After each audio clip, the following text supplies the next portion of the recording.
मानव जाति पर एक के बाद एक मुसीबत आ रही है।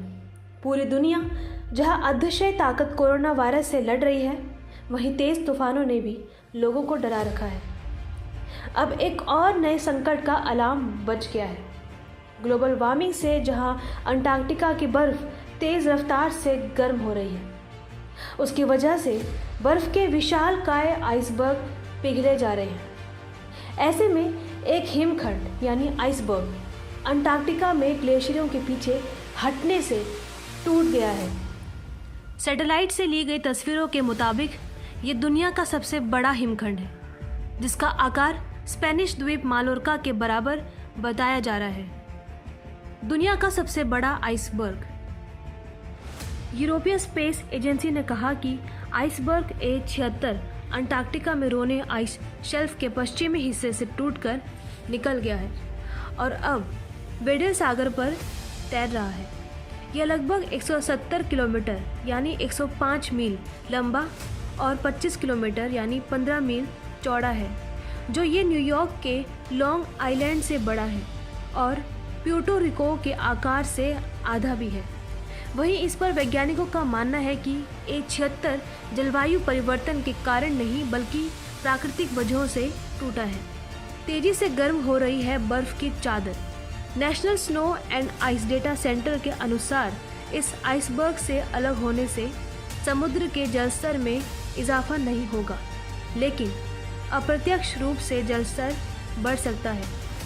बता दें कि अंटार्कटिका की बर्फ की चादर बाकियों की तुलना में तेजी से गर्म हो रही है, जिससे बर्फ के आवरण पिघल रहे हैं और साथ ही ग्लेशियर पीछे हट रहे हैं, खासकर वेडल सागर के आसपास।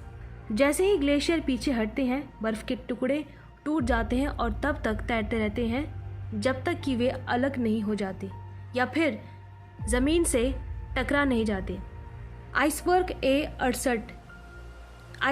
A68A भी टूटा था। पिछले साल अंटार्कटिका से दक्षिण जॉर्जिया द्वीप के तट तक उस समय दुनिया का सबसे बड़ा हिमखंड A68A टूट गया था।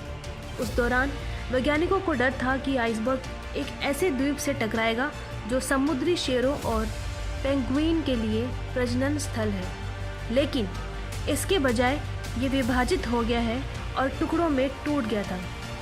रिपोर्ट के मुताबिक अंटार्कटिका के बर्फ के तौर पर इतना पानी जमा हुआ है जो अगर पिघलने लगा तो विश्व भर के समुद्र के जलस्तर में 200 फीट तक का इजाफा हो सकता है। औसत समुद्र का स्तर लगभग 9 इंच बढ़ा।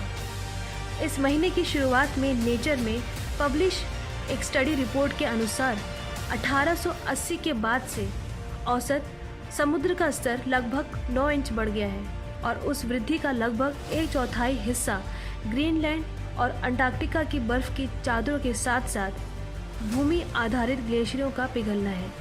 15 देशों के 84 वैज्ञानिकों के अध्ययन ने निष्कर्ष निकाला कि ग्रीन हाउस गैस उत्सर्जन में कटौती और हाल ही में निर्धारित जलवायु परिवर्तन को धीमा करने के लिए अधिक महत्वाकांक्षी राष्ट्रीय लक्ष्य समुद्र के स्तर को बढ़ने से रोकने के लिए पर्याप्त नहीं है।